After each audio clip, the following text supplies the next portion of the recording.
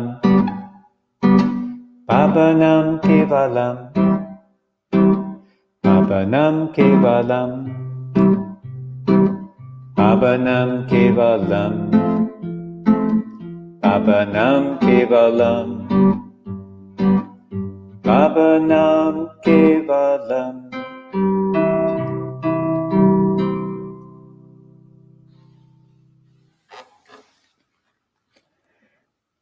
Let's come to the sensory layer, the Kamamaya Kosha. If you would close your eyes.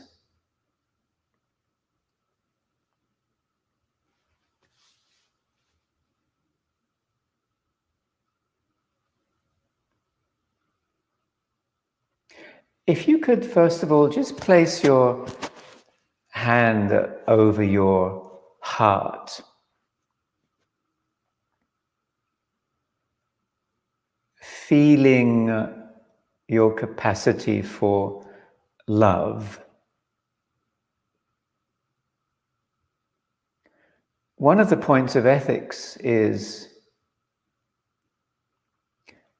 non-harming others. If we come from the place of love, it's less likely we will cause harm. So let's explore this. You can place your hand back down. And also the point of brahmacharya, which is seeing everything as being sacred.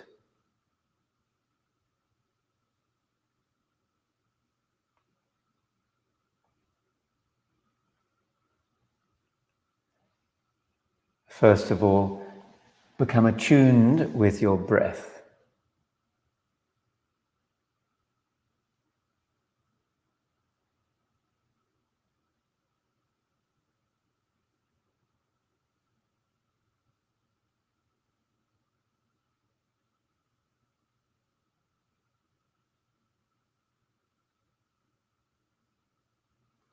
And imagine that your exhalations are carrying you to your heart center, your anahata chakra.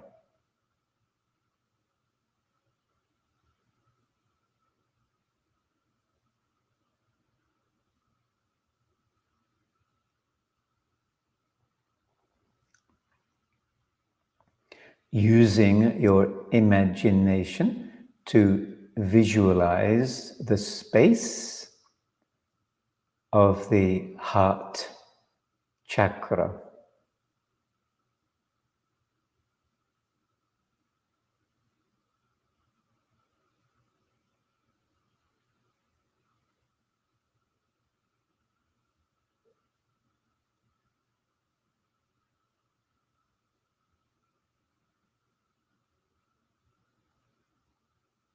Imagine you are sitting in your heart chakra meditating.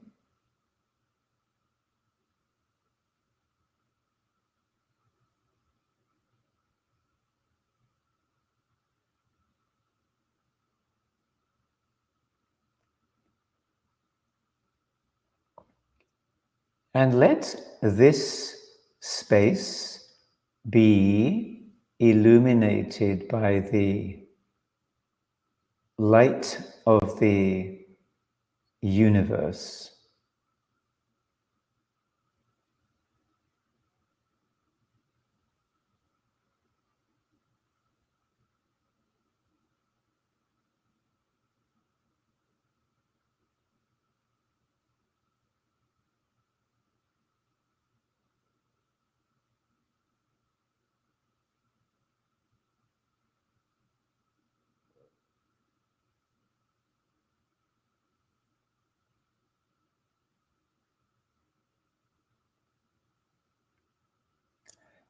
I invite you to bring into this space somebody you love,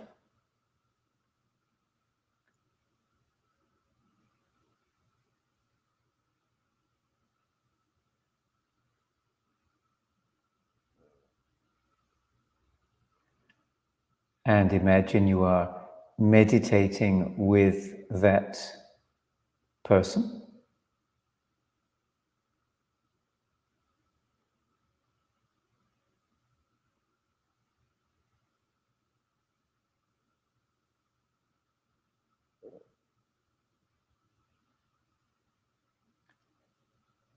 And I invite you to bring in this space somebody you don't like.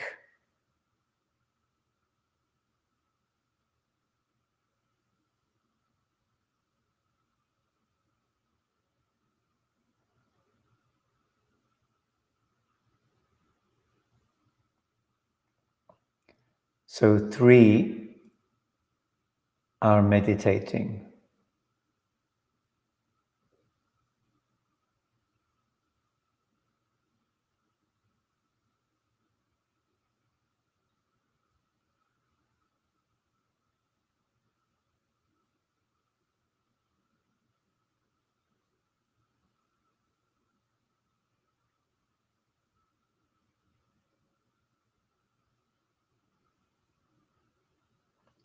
Imagine that the 3 of you are simply different ways that the universe expresses itself.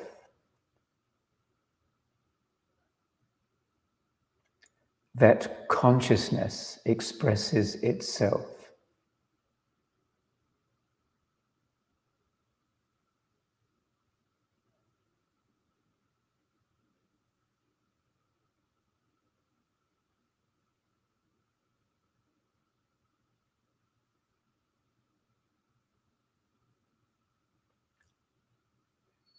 And imagine that it's just 3 expressions of light sitting together, meditating.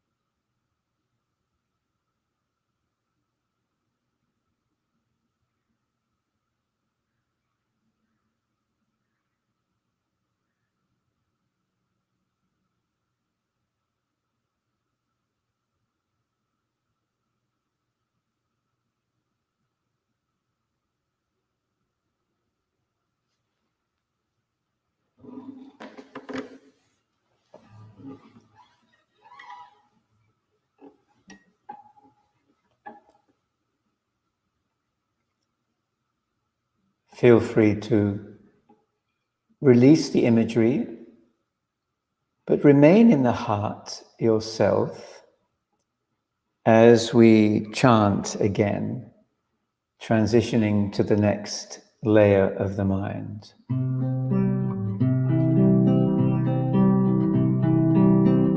Abanam kevalam, abanam kevalam, abanam kevalam, baba.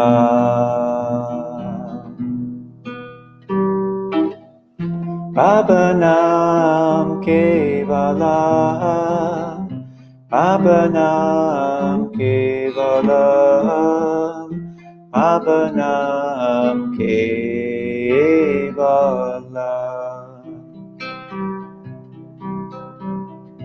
abanam kevalam, abanam kevalam,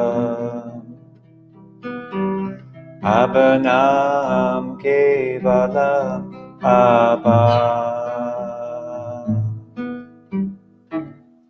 Abanam kevalam, abanam kevalam, abanam kevalam,